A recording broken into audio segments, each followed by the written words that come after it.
এক হাতে সাইকেল, মাথায় কালী প্রতিমা। বৃদ্ধের কাণ্ড দেখে তাজ্জব নেটপাড়া। মায়ের মহিমা বলছেন ভক্তরা। বিজ্ঞান ও যুক্তির যুগেও মাঝে মাঝে এমন কিছু অলৌকিক বা অবিশ্বাস্য দৃশ্য সামনে আসে যা দেখে থমকে যেতে হয়।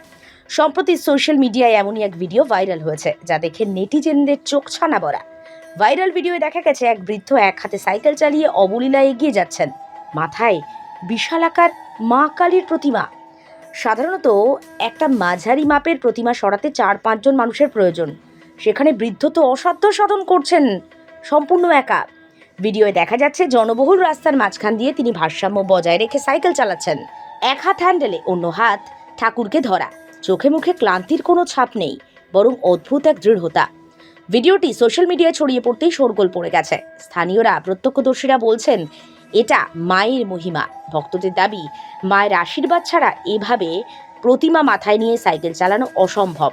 যুক্তিবাদীরা একে ভারসাম্যের অসাধারণ কৌশল হিসেবে ব্যাখ্যা করছেন। তবে যে যাই বলুক, বৃদ্ধের অবিশ্বাস্য দক্ষতা দেখে পথ চলতি মানুষ দাঁড়িয়ে হাততালি দিতে বাধ্য হয়েছেন। ফেসবুক, ইনস্টায় ভিডিওটি শেয়ার হওয়ার পর থেকে লাইক কমেন্টের বন্যা। কেউ বলছেন ভক্তি থাকলে সব হয়, কেউ বলছেন ইনিই আসল বাজিগার।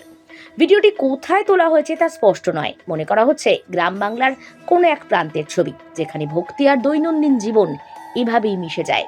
রাস্তার ট্রাফিক মেনে এভাবে যাতায়াত ঝুঁকিপূর্ণ হলেও বৃদ্ধের অসামান্য নিয়ন্ত্রণ ও একাগ্রতা এই মুহূর্তে চর্চার কেন্দ্রবিন্দুতে।